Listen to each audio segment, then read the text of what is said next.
సీతారామయ్య వైద్యుడు కాదు కాని తలనొప్పికి మాత్రం ఆయనకు చిట్కా వైద్యం తెలుసు.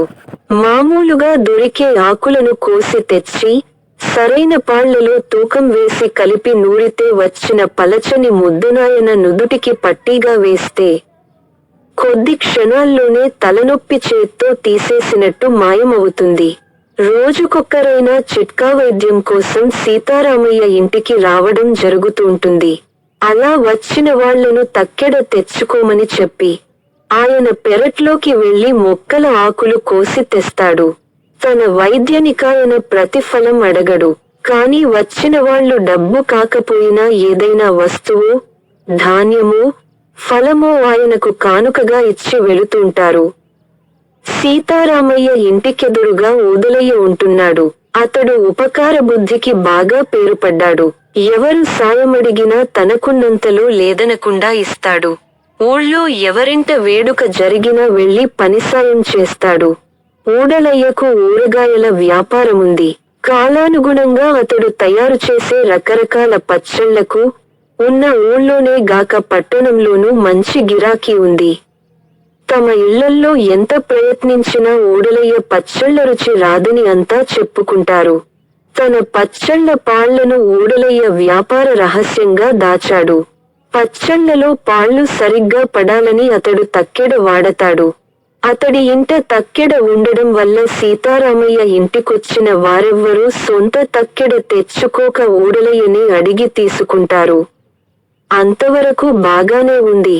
కాని వైద్యం చేసిన తనకంటే తక్కెడ ఇచ్చిన ఊడలయ్యనే అందరూ ఎక్కువగా మెచ్చుకోవడం సీతారామయ్య మనసుకు కష్టంగా తోచేది. అలాగని నోరు విడిచి తననే పొగడమని ఎవర్నీ అడగలేడు కదా. అందువల్ల సీతారామయ్య మనసులో ఊడలయ్య పట్ల ద్వేషభావం పెరగసాగింది. ఈ ఊడలయ్యకు అంత పేరు ఎందుకు వస్తున్నదని సీతారామయ్య కొంతకాలం పాటు అతన్ని ఎంతో శ్రద్ధగా గమనించి కొన్ని విషయాలు తెలుసుకున్నాడు. ఊడలయ్య ఎప్పుడూ నవ్వుతూ ఉంటాడు. దేనికి చిరాకు పడడు. ఎదుటివారిని పల్లెత్తుమాట అనడు. అయితే వ్యాపార విషయంలో మాత్రం చాలా ఖచ్చితంగా ఉంటాడు. తను చెప్పిన ధరకు పైసా తగ్గించడు. పచ్చళ్ళు అరువుగా ఇవ్వడు. అతడే సాయం చేసిన డబ్బు ఖర్చులేనిదే. ఉచితంగా సలహాలిస్తాడు. అవసరమైన చోటుకు వెళ్లి పనులు చేస్తాడు. పట్నం వెళ్లినప్పుడల్లా అడిగిన వారికి వారిచ్చిన డబ్బుతో సరుకులు కొని తెస్తాడు. తనేమో డబ్బుడెక్కకుండా వైద్యం చేస్తున్నా ఒక్కరూ తన ఉపకార బుద్ధిని ప్రస్తావించడం లేదు. ఈ మధ్యనే కొత్తగా ఆ ఊరుకు రావడం వల్ల తనింకా ఊడలయ్య గురించి అన్ని విషయాలు తెలుసుకోలేకపోయానని సీతారామయ్య అనుకున్నాడు. కాని ఆయన మనసులో మాత్రం ఏదో ఒకరోజున ఊరివారందరూ తన ఉపకార బుద్ధిని పొగిడి, ఊడలయ్య పచ్చి వ్యాపారి, స్వార్థపరుడని ఆడిపోసుకోగలరన్న ఆశ ఉన్నది. ఇలా ఉండగా ఒకరోజున సీతారామయ్యకు తలనొప్పి వచ్చింది. కణతలు నొక్కుకున్నా మజ్జిగ దాహం పుచ్చుకున్నా కూడా అది తగ్గలేదు. చివరికాయన తన మందు తయారు చేసుకోక తప్పదని గ్రహించి ఆకులు కోయడానికి పెరట్లోకి వెళుతూ కూతుర్ని ఊడలయ్య ఇంటికి పంపాడు తక్కెడ కోసం. సీతారామయ్య ఆకులు కోయడం ఇంకా పూర్తి కాలేదు. ఈ లోపల కూతురు తిరిగి వచ్చి ఊడలయ్య తక్కెడ లేదన్నాడని ఆయనతో చెప్పింది. పోనీ ఎవరికైనా ఇచ్చాడేమో కనుక్కోలేకపోయావా అన్నాడు సీతారామయ్య. అడిగేదాన్నే నాన్నా. కాని లోపలి గదిలో ఆయన భార్య తక్కెడ వాడుతున్నట్టు నేను కనిపెట్టాను. మనకివ్వడం ఇష్టం లేక లేదన్నాడని తెలిసాక ఎవరికైనా ఇచ్చావా అని ఎలా అడిగేది అన్నది సీతారామయ్య కూతురు. మామూలుగా అయితే కూతురు చెప్పిన దానికి ఏమనేవాడో కాని ఇప్పుడు సీతారామయ్య తలకు తన మందు పట్టి వేసుకోవాలని తహతహలాడిపోతున్నాడు. ఆ కారణంగా ఆయన, వాళ్ళు బాగా అవసరంలో ఉన్నట్టున్నారు, ఒక్కసారి ఇస్తే మనం త్వరగా తిరిగి ఇచ్చేస్తామని చెప్పలేకపోయావా అన్నాడు. అనేదాన్నే, కాని వాళ్ళు తక్కెడ లేదన్నారే తప్ప ఆ సమయంలో దాన్ని వాడుతున్నామని అనలేదు కదా అన్నది సీతారామయ్య కూతురు. అప్పటికి సీతారామయ్యకు పరిస్థితి అర్థమైంది. ఊరికి ఉపకారిగా పేరుబడ్డ ఊదలయ్య అందరికీ తక్కెడ ఇచ్చినా తనకు మాత్రం ఇచ్చే ఉద్దేశ్యంలో లేదంటే తన పట్ల కుళ్ళు బుద్ధి ఉన్నదన్నమాట. అతడి బుద్ధి ఎలాంటిదో బయట పెట్టాలని ఆయన అప్పటికప్పుడు ఊదలయ్య ఇంటికి వెళ్ళాడు.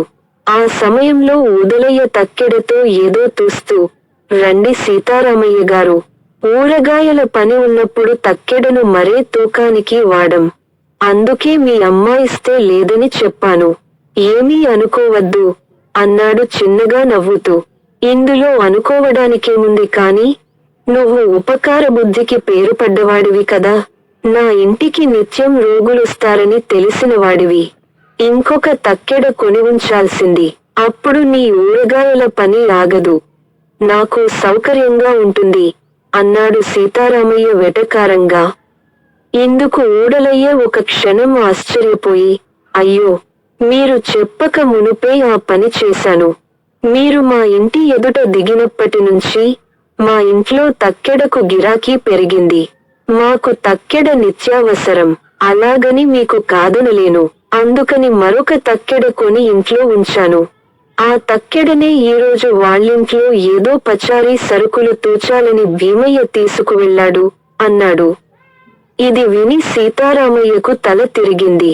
వైద్యం చేసేది తను, వద్దన్నా అందుకుగాను తనకు ప్రతిఫలం ముదుతున్నది. అయితే తన వైద్యానికి ఒక తక్కెడ కూడా అవసరమని, అది తనే కొనాలని తనకు తోచలేదు. తన వైద్యం కోసం ఊదలయ్య తక్కెడ కొన్నాడు. ఆ తక్కెడ ఇచ్చినందుకు అతడికి ప్రతిఫలమేముంది? అందుకే ఊరివాళ్ల పొగడ్తలు అతడికి దక్కాయి. ఊదలయ్య తన కూతురుతో తక్కెడ లేదన్నాడంటే అది నిజమే మరి. ఆ తక్కెడ ఇప్పుడు భీమయ్య ఇంట్లో ఉంది. సీతారామయ్య ఇలా ఆలోచించి ఊదలయ్యతో, ఊదలయ్య, ఉపకార బుద్ధి సహజంగా ఉండాలి, కానీ కావాలని తెచ్చుకుంటే వచ్చేది కాదు. నువ్వు నిజంగా చాలా గొప్ప ఉపకారివి అని మనస్ఫూర్తిగా ఆయన్ని పొగిడి తిరిగి ఇంటికి వెళ్ళాడు.